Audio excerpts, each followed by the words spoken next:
Retired S P George Joseph sir ഒപ്പമുണ്ട്. Sir, CMRL Exalogic ദുരൂഹ ഇടപാട് കേസിൽ മുൻ മുഖ്യമന്ത്രി പിണറായി വിജയന്റെ മകൾ ടി വീണയെ ഇന്നലെ ED 8.5 മണിക്കൂറോളമാണ് ചോദ്യം ചെയ്ത് വിട്ടയച്ചത്. CMRLുമായുള്ള സാമ്പത്തിക ഇടപാടുകൾ ഉൾപ്പെടെയുള്ള കാര്യങ്ങളാണ് വീണയോട് ED ചോദിച്ചത് എന്നാണ് വിവരം. പക്ഷേ കൃത്യമായ മറുപടി നൽകാൻ വീണയ്ക്ക് കഴിഞ്ഞിട്ടില്ല എന്നാണ് അനൗദ്യോഗികമായി നമുക്ക് ലഭിക്കുന്ന വിവരം. സാർ, എങ്ങനെയാണ് ഈ ചോദ്യം ചെയ്യലിനെ ആദ്യഘട്ടത്തിൽ നോക്കിക്കാണുന്നത്? ഈ സംഭവം അല്ലെങ്കിൽ ED ഇവരെ ചോദ്യം ചെയ്യുന്നത് ഇവർക്ക് ലഭിച്ച പണം എന്തിനു വേണ്ടിയാണ്, ആ പണം എന്ത് ചെയ്തു, അതിനാണ് വിശദീകരണം അവർക്ക് വേണ്ടത്. അത് ഏതെങ്കിലും സർവീസ് ചെയ്തതിന് പുറത്താണോ ഈ പണം കൊടുത്തത്, അതോ മറ്റെന്തെങ്കിലും ആവശ്യത്തിനാണോ? അതാണ് ഇതിന് പ്രസക്തമായ ചോദ്യം ED ചോദിക്കുന്നത്. പക്ഷേ ഇവർക്ക് എന്തെങ്കിലും സർവീസ് ചെയ്തതിനാണ് ഈ പണം ലഭിച്ചതെന്ന് സ്ഥാപിക്കാൻ കഴിഞ്ഞിട്ടേയില്ല, അതൊട്ട് കഴിയുമില്ല. ഒരു സർവീസ് ചെയ്തു കൊടുത്തില്ല എന്നുള്ളതാണ് വസ്തുത. അതുകൊണ്ട് അതിന് വീണയ്ക്ക് ഒരു വിശദീകരണം കൊടുക്കാൻ കഴിയുന്നില്ല. പിന്നീട് പണം എങ്ങനെ ചെലവാക്കി എന്നുള്ള ചോദ്യവും ചോദിച്ചിട്ടുണ്ട്. അതിനും വ്യക്തമായ ഉത്തരം കൊടുക്കാൻ കഴിയില്ല. ആ പണം എങ്ങോട്ട് പോയി എന്നുള്ളതിന് ഉത്തരം അവർ പറഞ്ഞേ പറ്റുള്ളൂ. ഏതായാലും തുടക്കത്തിൽ ED അവരെ 9 മണിക്കൂറിലധികം ചോദ്യം ചെയ്തു. വ്യക്തമായ ഒരു ഉത്തരം പലതിനും അവർക്ക് കൊടുക്കാൻ കഴിഞ്ഞിട്ടുമില്ല.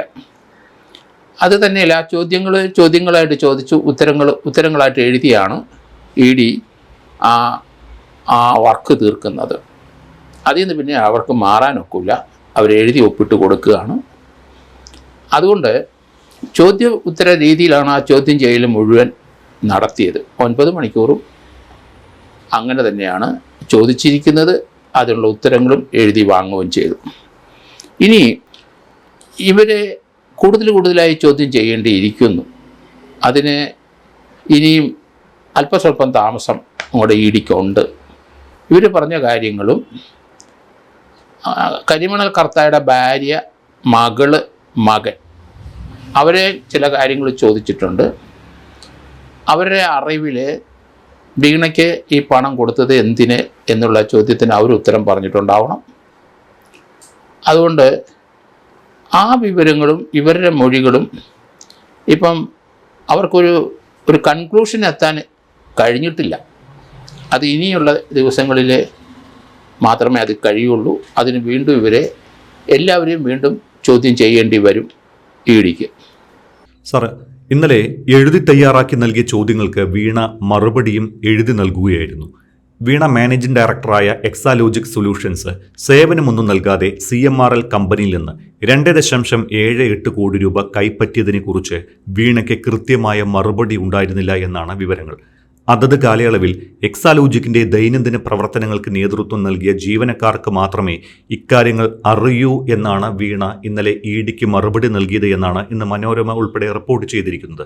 ശരിക്കും വീണ എന്തുകൊണ്ടാണ് ഇങ്ങനെ ഒരു മറുപടി നൽകിയിരിക്കുന്നത്? വീണ ശരിക്കും കുരുക്കിലാകുകയാണോ? അതിപ്പം പറയാൻ കഴിയില്ല. ആരാണ് കുരുക്കിലാകുന്നതെന്ന് ഇപ്പോൾ അന്വേഷണം ഏകദേശം ഒരു 25% മാത്രമേ മുന്നോട്ട് പോയിട്ടുള്ളൂ. കാരണം EDയുടെ അന്വേഷണം SFIയുടെ അന്വേഷണത്തിൻ്റെ ചുവട് പിടിച്ചാണ് മുന്നോട്ട് പോയത്. SFIO ഒരു കുറ്റച്ചാർജ് കരിമണൽ കർത്തായ്ക്കും എതിരായിട്ട് ഒരെണ്ണം കൊടുത്തിട്ടുണ്ട്. എറണാകുളത്ത് അഡീഷണൽ സെഷൻസ് കോടതിയിലാണത്. അത് കുറേ നാൾ ഹൈക്കോടതിയിൽ ഒരു സ്റ്റേ കാരണം മുന്നോട്ട് പോയില്ല. ഇപ്പോൾ ആ സ്റ്റേ വെക്കേറ്റ് ചെയ്ത് വീണ്ടും അതിൻ്റെ അപ്പീൽ ഡിവിഷൻ ബെഞ്ചിൽ പോയി, അതും വെക്കേറ്റ് ചെയ്തു. ഇപ്പോൾ EDക്ക് സ്വതന്ത്രമായിട്ട് അന്വേഷിക്കാനുള്ള നിയമപരമായ പരിരക്ഷ അവർക്ക് ലഭിച്ചു കഴിഞ്ഞു. അപ്പോൾ അവർ വീണയുടെ ചില ചോദ്യങ്ങൾക്ക് വീണയ്ക്ക് ഉത്തരം കൊടുക്കാൻ കഴിഞ്ഞില്ല. കാരണം എന്തിനാണ് ഈ പണം ലഭിച്ചതെന്നുള്ള കാര്യത്തിൽ അത് ബ്ലാങ്കാണ്. അതിന് ഉത്തരം കിട്ടുന്നത് അടുത്ത റൗണ്ടിലെ ചോദ്യത്തിൽ നിന്ന് മാത്രമേ ലഭിക്കുകയുള്ളൂ. കാരണം ഇപ്പോഴത്തെ പണം വന്നു കിട്ടി, അത് നിഷേധിക്കാൻ അവർക്ക് കഴിയില്ല. അത് എന്തിനെന്നുള്ള കാര്യം, എങ്ങനെ വിനിയോഗിച്ചെന്നുള്ള കാര്യം തനിക്കറിയില്ല. അത് തൻ്റെ സ്റ്റാഫിന് മാത്രമേ അറിയുള്ളൂ. ആയിക്കോട്ടെ, സ്റ്റാഫുകളെ ഇനി ചോദ്യം ചെയ്യും. അതുപോലെ അവരുടെ പഴയ സിസ്റ്റം, കമ്പ്യൂട്ടർ സിസ്റ്റം ഒന്നും ഇപ്പം കയ്യിലില്ല, അതൊക്കെ നഷ്ടപ്പെട്ടു പോയി എന്നുള്ളത്. അത് വീണ്ടെടുക്കാനായിട്ട് ഇ ഡിക്ക് കഴിയുമോ ഇല്ലെന്നുള്ള പ്രസക്തമായ ചോദ്യം കൂടെ ഉണ്ട്. നേരിട്ട് CMRലുമായി ചില രേഖകൾ, ചില മാറ്റർ, സർവീസ് കാര്യങ്ങൾ ഇതൊക്കെ നേരിട്ട് ചർച്ചയായിരുന്നു. അത് ഓൺലൈനിൽ അല്ലെങ്കിൽ റെക്കോർഡിക്കലായിട്ടല്ല. അതുകൊണ്ട് പലതും റെക്കോർഡ് ഹാജരാക്കാൻ കഴിയില്ല, പല ചോദ്യത്തിനും ഉത്തരം പറയാൻ കഴിയില്ല. കാരണം അതൊക്കെ നേരിട്ട് ഫോണിൽ കൂടെയാണ് അവരുമായിട്ട് സംസാരിച്ച് ബിസിനസ് കാര്യങ്ങൾ കൈകാര്യം ചെയ്തതെന്നാണ് വീണയുടെ ഇപ്പോഴത്തെ വാദഗതി. സാർ, മറ്റൊരു കാര്യമുള്ളത്, ഈ CMRL കമ്പനിയുമായി എക്സാലോജിക് ഉണ്ടാക്കിയ കരാർ അടക്കമുള്ള രേഖകൾ വീണ ഇ ഡിക്ക് കൈമാറിയിട്ടുണ്ട്. വീണ ഹാജരാക്കിയ ഈ രേഖകൾ വിശദമായി പരിശോധിച്ച ശേഷമാണ് തുടർ നടപടി ഉണ്ടാവുകയുള്ളൂ എന്നാണ് ഇ ഡി വൃത്തങ്ങൾ അറിയിച്ചിരിക്കുന്നത്. ഇനിയും വീണയെ വിളിപ്പിക്കാനുള്ള സാധ്യതയുണ്ടോ? അങ്ങനെയാണെങ്കിൽ അത് വീണയ്ക്ക് കൂടുതൽ കുരുക്കാകുമോ? വീണയ്ക്ക് എന്തായാലും ഓൾറെഡി കുരുക്കമുണ്ട് ആവശ്യത്തിന്. പക്ഷേ നിയമപരമായി അവരെ പ്രോസിക്യൂട്ട് ചെയ്യാനിലേക്ക് പോകണമെന്നുണ്ടെങ്കിൽ വളരെ വിസ്താരമായ രീതിയിലൊരു അന്വേഷണം വന്നെങ്കിൽ മാത്രമേ കഴിയൂ. കാരണം ഈ പണം ലഭിച്ചില്ല എന്ന് അവർ പറയുന്നില്ല. പണം ലഭിച്ചു, അത് അക്കൗണ്ടഡ് ആണ്. ആ പണം എന്തിന് വിനിയോഗിച്ച്, എന്താവശ്യത്തിന് തന്നതിനെപ്പറ്റി കാര്യങ്ങൾ തനിക്ക് വ്യക്തതയില്ല, തൻ്റെ സ്റ്റാഫിനെ അത് അറിയുള്ളൂ എന്നാണ് അവർ പറഞ്ഞിരിക്കുന്നത്. അപ്പം സ്റ്റാഫിനെ ചോദ്യം ചെയ്യേണ്ടിയിരിക്കുന്നു. സ്റ്റാഫ് ആരൊക്കെയാണെന്നുള്ള വിവരങ്ങൾ ഇപ്പം തന്നെ ഇ ഡിക്ക് ലഭിച്ചിട്ടുണ്ട്. അത് തന്നെയല്ല, അത് അവർ വിവരങ്ങൾ, തൻ്റെ സ്റ്റാഫിൻ്റെ പേരും മറ്റു വിവരങ്ങളുമൊക്കെ തീർച്ചയായിട്ടും വീണ വിജയന് കൊടുക്കേണ്ടി വരും, കൊടുത്തിട്ടുണ്ടാവണം ഇന്നലെ. പക്ഷേ ഈ കേസുമായിട്ട് ബന്ധപ്പെട്ട് ഇ ഡി അടിസ്ഥാനമാക്കുന്ന രേഖകൾ, അവരുടെ കയ്യിലിരിക്കുന്ന ഈ ഒഫൻസുകൾ ഇവർ ചെയ്തെന്ന് വിചാരിക്കുന്ന കാര്യങ്ങളിലേക്കുള്ള റെക്കോർഡുകളെല്ലാം SFIയുടെ കൈവശമായിരുന്നു. SFI അവരുടെ കുറ്റച്ചാർജ് കോടതി കൊടുത്തപ്പം അതോടൊപ്പം ആ രേഖകളും കൊടുത്തിട്ടുണ്ട്.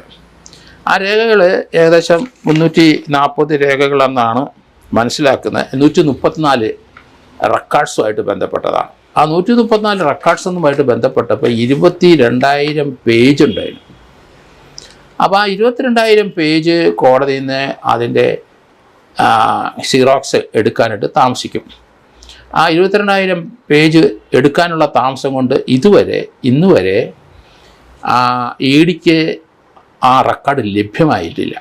അപ്പോൾ അത് ഇ ഡിക്ക് 2 ദിവസത്തിനകം ലഭിക്കുന്നു എന്നാണ് ഇപ്പം മനസ്സിലാകുന്നത്. കാരണം അത്രയും കോപ്പിയറിൽ കൂടെ എടുക്കേണ്ടിയിരിക്കുന്നു. അപ്പോൾ അതിന് താമസം നേരിട്ടുകൊണ്ടാണ് ഇതുവരെ കോടതി അനുവദിച്ചെങ്കിലും ഇതുവരെ ആ കോപ്പികൾ 134 റെക്കോർഡ്സിൻ്റെ ഏകദേശം 22,000-ഓളം പേജ് അത് ഇതുവരെ ഇ ഡിക്ക് ലഭ്യമായില്ല. അത് ലഭ്യമായ ശേഷം വീണ്ടും വീണയെ ചോദ്യം ചെയ്യേണ്ടി വരും. കരിമണൽ കർത്തായെയും ഭാര്യയെയും മകനെയൊക്കെ ചോദ്യം ചെയ്യേണ്ടി വരും. അവരുടെ സ്റ്റാഫുകളെ അവരെയും ചോദ്യം ചെയ്യേണ്ടി വരും. കാരണം ആ റെക്കോർഡിനകത്ത് വീണയായിട്ട് ബന്ധപ്പെടുന്ന ട്രാൻസാക്ഷൻസ്, ആ ട്രാൻസാക്ഷൻ ഏതെങ്കിലും ഇൽഡിക്ക് വെളിയിലിട്ട് പണം പോയിട്ടുണ്ടോ എന്താവശ്യത്തിന് പോയി, ഇങ്ങനെയുള്ള കാര്യങ്ങളൊക്കെ ഇനി വീണയോട് ചോദിക്കേണ്ടി വരും. അപ്പോൾ അതിനു മുമ്പ് അവർക്ക് ഈ റെക്കോർഡുകൾ മുഴുവൻ പരിശോധിച്ച് അതിൽ നിന്ന് ചോദ്യങ്ങൾ എഴുതിയെടുത്ത് അത് ഇവരോട് ചോദിച്ച് അവർ അതേപ്പറ്റി അറിയാമെങ്കിൽ ആ വിവരം രേഖപ്പെടുത്തണം.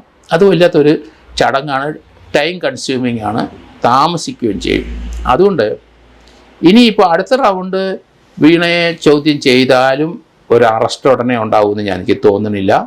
കാരണം ഈ 22,000 കോപ്പികൾ പരിശോധിച്ച് അതിനകത്ത് വീണയായിട്ട് ബന്ധപ്പെടുന്ന കാര്യങ്ങളൊക്കെ മനസ്സിലാക്കി അങ്ങനൊരു ചോദ്യം തയ്യാറാക്കി എന്നിട്ട് അവരെ വീണ്ടും വിളിപ്പിക്കും.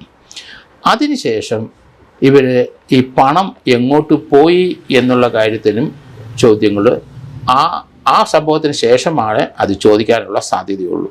കാരണം ഈ പണം അവർ സർവീസ് ചെയ്തതിൻ്റെ അല്ല എന്നിപ്പം തെളിഞ്ഞിട്ടുണ്ടെങ്കിലും അത് 100% അല്ല എന്ന് സ്ഥാപിക്കേണ്ടിയിരിക്കുന്നു. അപ്പോൾ അതെന്തായാലും അടുത്ത റൗണ്ട് ചോദ്യത്തിന് ശേഷം ആ കാര്യത്തിൽ ഒരു തീരുമാനം ഇ ഡി എടുക്കും, അല്ലെങ്കിൽ അതിലൊരു തീരുമാനം അവർക്ക് കൈവരിക്കാൻ സാധിക്കും. അതുകൊണ്ട് അടുത്ത റൗണ്ട് ചോദ്യം കഴിഞ്ഞ് വീണ്ടും ഒരു റൗണ്ട് കൂടെ ചോദ്യം ചെയ്യുമ്പം 3ാമത്തെ റൗണ്ടിൽ അവരിലേക്ക് ഒരു അറസ്റ്റ് നീങ്ങുമെന്നാണ് ഞാൻ കരുതുന്നത്. അടുത്ത ചോദ്യം ചെയ്യൽ കഴിയുമ്പം ഏകദേശം വീണയ്ക്ക് അറിയാം കാര്യങ്ങൾ എങ്ങോട്ടാണ് നീങ്ങുന്നതെന്ന്. അങ്ങനെയാണെങ്കിൽ അവർ മുൻകൂർ ജാമ്യത്തിന് പോകും എന്ന് തന്നെയാണ് ഞാൻ കരുതുന്നത്. ഇവിടെ ഈ വീണ മാനേജിംഗ് ഡയറക്ടറായ എക്സാലോജിക് സൊല്യൂഷൻസ് സേവനമൊന്നും നൽകാതെ CMRL കമ്പനിയിൽ നിന്ന് 2.78 കോടി രൂപ കൈപ്പറ്റിയെന്നും ഇവരുടെ സഹോദര സ്ഥാപനത്തിന്റെ അക്കൗണ്ടിൽ നിന്ന് 50 ലക്ഷം രൂപ വായ്പയായി നേടി എന്നൊക്കെയാണല്ലോ ED കേസ്. ഈ തുക കള്ളപ്പണ നിരോധന നിയമപ്രകാരം കുറ്റകൃത്യത്തിലൂടെ സമ്പാദിച്ച പണത്തിന്റെ പരിധിയിൽ വരുമെന്നാണ് EDയുടെ വാദം. പ്രതികളുടെ വീടുകളിലും സ്ഥാപനങ്ങളിലും ED പരിശോധന നടത്തിയിരുന്നു. EDയും SFIOയും ഇതുവരെ സമാഹരിച്ച തെളിവുകളും മൊഴികളും വിശദമായി പരിശോധിച്ച ശേഷമാണ് കഴിഞ്ഞ ദിവസം ചോദ്യം ചെയ്യൽ നടപടിയിലേക്കും കടന്നിരിക്കുന്നത്. ഇതിൽ വീണയ്ക്ക് കൃത്യമായ മറുപടിയും ഉണ്ടായിട്ടില്ല. അങ്ങനെയെങ്കിൽ ഈ കേസ് പിണറായിയിലേക്ക് തിരിയാനുള്ള സാധ്യതയുണ്ടോ ഈ ഘട്ടത്തിൽ? പിണറായിയിലേക്കാണോ മരുമകളിലേക്കാണോ തിരിയുന്നതെന്ന്, അല്ല പാർട്ടിയിലേക്ക് ഈ പണം പോയോ ഇല്ലയോ നമുക്കറിയില്ല. പക്ഷേ ആ പണം എങ്ങോട്ടാണ് പോയതെന്ന് ഇവർ പറയണം. വീണ വിജയനോട് ആ ചോദ്യത്തിന് ഉത്തരം അവർ പറഞ്ഞേ പറ്റുള്ളൂ. ആ പണം അവരുടെ കയ്യിൽ ആ ബാങ്ക് ട്രാൻസാക്ഷൻ അവരുടെ അക്കൗണ്ട് വന്നിട്ട് അത് വിഡ്രോ ചെയ്തിട്ടുണ്ട്. അത് ആര് വിഡ്രോ ചെയ്തു, അല്ലെങ്കിൽ ആരുടെ അക്കൗണ്ടിലേക്ക് പോയി, അപ്പോൾ അവരിൽ നിന്ന് പണം കൈമറിഞ്ഞു പോയി എന്ന് സ്ഥാപിക്കേണ്ടി വരും. അപ്പോൾ അങ്ങനെ അതിനിവർ എന്തിനാണ് അങ്ങനെ പണം വേറെ ഒരു അക്കൗണ്ടിലേക്ക് അല്ലെങ്കിൽ ഒരു വിദേശ അക്കൗണ്ടിലേക്ക് പോയത്, അത് ഇവർ എക്സ്പ്ലെയിൻ ചെയ്യേണ്ടി വരും. അതിന് സമയമായില്ല എന്നാണ് ഞാൻ പറയുന്നത്. കാരണം ED SFIയുടെ മുഴുവൻ റെക്കോർഡും പരിശോധിച്ച ശേഷം ശശിധരൻ കർത്തായെ അയാളെയും ചോദ്യം ചെയ്ത ശേഷം ഇതിനെപ്പറ്റി മൊത്തമായ പണം 1600 കോടി രൂപ 2019 മുതൽ 2023 വരെ വന്നിട്ടുണ്ട്. ആ പണം എങ്ങോട്ടൊക്കെ പോയി? ഇതുകൂടാതെ വേറെ പണം ഈ പാർട്ടിക്കോ അല്ലെങ്കിൽ CPMനോ അല്ലെങ്കിൽ അതുപോലെ നേതാക്കന്മാർക്കോ വീണ വിജയൻ്റെ വേറെ ഏതെങ്കിലും അക്കൗണ്ടിലേക്ക് പോയിട്ടുണ്ടോ എന്നൊക്കെയുള്ള കാര്യങ്ങൾ ഇനി വരാനുണ്ട്. അതിനാണ് പ്രാരംഭമായിട്ട് ശശിധരൻ കർത്തായുടെ മകളെയും ഭാര്യയും മകനെ ചോദ്യം ചെയ്തിരിക്കുന്നത്. ശശിധരൻ കർത്തയിലോട്ട് വരുമ്പം ഇതുവരെ ആ സ്ഥാപനം എത്രായിരം കോടി രൂപ ഈ കരിമണൽ വിറ്റ് കിട്ടിയിട്ടുണ്ട്. ആ പണം എന്തിനുപയോഗിച്ചു, എങ്ങോട്ട് പോയി, ആര് തട്ടിക്കൊണ്ട് പോയി? അയാൾക്ക് 1600 കോടി രൂപ ഈ 3 വർഷം കൊണ്ട് ഉണ്ടാക്കി എന്നാണ് ഏകദേശം ഒരു ധാരണ. അങ്ങനെയാണെങ്കിൽ ഇയാൾ തുടങ്ങിയ വർഷം മുതൽ 2012 2014 മുതൽ ഇത്രയും വർഷം കൊണ്ട് എത്രായിരം കോടി രൂപ മണൽ വിറ്റുണ്ടാക്കി? ആ പണം ഇയാൾ എന്തിനു ഉപയോഗിച്ചു? ആ പണം ഇന്ത്യയിലുണ്ടോ, ഇവിടെ ഇൻവെസ്റ്റ് ചെയ്തോ, അത് വെളിയിലോട്ട് പോയോ? ഇങ്ങനെയുള്ള പ്രസക്തമായ ധാരാളം ചോദ്യങ്ങൾ ഇതിൻ്റെ പിന്നിലുണ്ട്. അങ്ങനെയാണെങ്കിലാണ് ഞാൻ നേരത്തെ മുതൽ പറയുന്നുണ്ട്, ഈ ഫുജിറ്റീവ് എക്കണോമിക്സ് ഒഫൻസീവ് ആക്ട് 2018 അത് 100 കോടിക്ക് വെളിയിൽ പണം കൈകാര്യം ചെയ്തിട്ട് ഉണ്ടെങ്കിൽ, അങ്ങനെയുള്ളവർ ഇന്ത്യ വിട്ടു പോയിട്ടുണ്ടെങ്കിൽ, അവർ ഇന്ത്യയിൽ ആ പണം അവർ വിദേശത്തിൽ കടത്തുകയോ അല്ലെങ്കിൽ വിദേശത്തിരുന്ന് ഓപ്പറേറ്റ് ചെയ്യുകയോ ചെയ്യുന്നുണ്ടെങ്കിൽ അതിലേക്കുള്ള ആൾക്കാരെ ബുക്ക് ചെയ്യാനായിട്ടാണ് ഫുജിറ്റീവ് എക്കണോമിക്സ് ഒഫൻസീവ് ആക്ട് 2018 രാജ്യത്തെ നിയമത്തിൽ വന്നത്. അതിൽ നിന്ന് രക്ഷപ്പെടാൻ വേണ്ടി പലരും ഇന്ത്യക്ക് വെളിയിലേക്ക് ടെമ്പററി ആയിട്ട് മാറുകയും ഒക്കെ ചെയ്തിട്ടുണ്ടാവും, അല്ലെങ്കിൽ ചെയ്യുന്നുണ്ട്. അപ്പോൾ അങ്ങനെ രീതിയിലുള്ള ഇവിടുത്തെ ഈ പണം എങ്ങോട്ട് പോയി? അത് വീണ വിജയനിലേക്ക് പോയോ, മുഖ്യമന്ത്രിയിലേക്ക് പോയോ, അത് CPM പാർട്ടിയിലേക്ക് പോയോ? എന്തായാലും CPMൻ്റെ ഒരു 174 കോടി രൂപയുടെ ഒരു ബിൽഡിംഗ് AK സെൻറ്ററിനടുത്ത് ഉയർന്നിട്ടുണ്ട്. അതിൻ്റെ പണം ഏത് രീതിയിലൊക്കെ അവിടെ വന്നു എന്നുള്ളൊരു അന്വേഷണം കൂടെ മിക്കവാറും EDയുടെ അന്വേഷണത്തിൽ വരും. കാരണം പണം അങ്ങോട്ട് ഏതായാലും പോയിട്ടുണ്ട് എന്നാണ് ഞാൻ കരുതുന്നത്. അത് എവിടെ നിന്നൊക്കെ ആ പണം വന്നു എന്ന് EDക്ക് കണ്ടെത്തേണ്ടി വരും. അതിലേക്കും അന്വേഷണം നീളും. വലിയ സൗധങ്ങൾ ആണ് ഈ പാർട്ടി കെട്ടിപ്പൊക്കിയിരിക്കുന്ന AK സെൻറ്ററിൻ്റെ അടുത്ത്. AK സെൻറ്ററിൻ്റെ അടുത്ത് ഏകദേശം തൊട്ടടുത്ത് തന്നെ 10-20 സെൻറ്റ് സ്ഥലം അല്ലെങ്കിൽ 10-30 സെൻറ്റ് സ്ഥലത്തിനകത്താണ് ആ മൾട്ടി സ്റ്റോറി കെട്ടിടം പൊക്കിയിരിക്കുന്നത്. അത് വളരെ പെട്ടെന്ന് പണി തീർക്കുകയും ചെയ്തു. 174 കോടിയോളം ഇൻവെസ്റ്റ്മെൻറ്റ് ഉണ്ട് എന്നൊക്കെയാണ് പറയുന്നത്. അതിലേക്ക് അന്വേഷണം നീളും എന്ന് തന്നെയാണ് ഞാൻ കരുതുന്നത്. സാർ, അങ്ങനെയാണെങ്കിൽ ഇപ്പോൾ അച്ഛൻ മുഖ്യമന്ത്രി എന്ന നിലയിൽ വീണയ്ക്ക് വന്ന പണത്തിന് എന്തായാലും പിണറായിയും മറുപടി പറയേണ്ടി വരില്ലേ ഒരു ഘട്ടത്തിൽ? സ്വാഭാവികമായും ഒരു സേവനം ചെയ്യാതെ പണം വാങ്ങിയ ഒരു കേസ് കൂടിയാണല്ലോ. അപ്പോൾ പിണറായി കൂടി പ്രതിരോധത്തിലാകുമോ? അതിന് ഇപ്പോഴത്തെ അവസ്ഥയിൽ ആ പണം എങ്ങോട്ട് പോയി എന്ന് അറിഞ്ഞ ശേഷമേ ആരാണ് മറുപടി പറയേണ്ടതെന്ന് നമുക്ക് കണ്ടെത്താൻ കഴിയുള്ളൂ. ഇപ്പോഴും നമുക്ക് പറയാൻ പറ്റില്ല. അത് മുഖ്യമന്ത്രിയുടെ അക്കൗണ്ടിലോ മുഖ്യമന്ത്രി അറിഞ്ഞോ പോയതായിട്ട് നമുക്ക് എവിഡൻസ് വേണം. ആ പണം മുഖ്യമന്ത്രി പറയാതെ തന്നെ അവരുടെ അക്കൗണ്ടിൽ നിന്ന് വേറെ ഏതെങ്കിലും മുഖ്യമന്ത്രിയായിട്ട് ബന്ധമില്ലാത്തോ അല്ലെ പാർട്ടിയായിട്ട് ബന്ധമില്ലാത്ത വേറെ അക്കൗണ്ടിൽ പോയിട്ടുണ്ടോ, അതൊക്കെ അന്വേഷിക്കണ്ടേ. അപ്പോൾ അതുകൊണ്ട് അന്വേഷണം കുറച്ചുകൂടെ ഡിലേ വരും. അത് പെട്ടെന്നൊരു തീരുമാനത്തിലെത്താനായിട്ട് ഇടിക്ക് കഴിയില്ല. പ്രാരംഭമായ അന്വേഷണമല്ലേ ആരംഭിച്ചിട്ടുള്ളൂ. അതുകൊണ്ട് വളരെയധികം ചോദ്യങ്ങൾക്ക് ഉത്തരം പറയേണ്ടി വരും. നമ്മൾ വിചാരിക്കുന്ന 2,78,00,000 ട്രാൻസാക്ഷനാണ് ഇതിനകത്ത് നടന്നതെന്നാണ് നമ്മൾ കരുതുന്നത്. പക്ഷേ അത് കൂടുതൽ പണം വന്നിട്ടുണ്ടോ ഇല്ലയോ എന്നറിയില്ല. കാരണം അതിലേക്ക് അവരുടെ സ്റ്റാഫിനെ ചോദ്യം ചെയ്യുമ്പോൾ മൊത്തം അവരുടെ അക്കൗണ്ടിൽ എത്ര വന്നു, എങ്ങോട്ട് പോയി എന്ന് സ്റ്റാഫുകൾ ഉത്തരം പറയും. കാരണം അതിൻ്റെ ട്രാൻസാക്ഷൻസ് മുഴുവൻ ആ എംപ്ലോയീസാണ് നടത്തിയെന്നാണ് ഇവരിപ്പം പറയുന്നത്. തനിക്കിതേപ്പറ്റിയൊന്നും അറിയത്തില്ല. പണം വന്നതിനെപ്പറ്റി, അത് എന്തിനാണ് തന്നതിനെപ്പറ്റി അവർക്ക് എക്സ്പ്ലെയിൻ ചെയ്യാൻ പറ്റുന്നില്ല. അതേ സമയത്ത് പണം വന്നത് എങ്ങോട്ട് പോയി എന്ന് അവർ തീർച്ചയായിട്ടും ഉത്തരം പറയേണ്ടി വരും. അവരോ അവരുടെ സ്റ്റാഫോ ഉത്തരം പറയേണ്ടി വരും.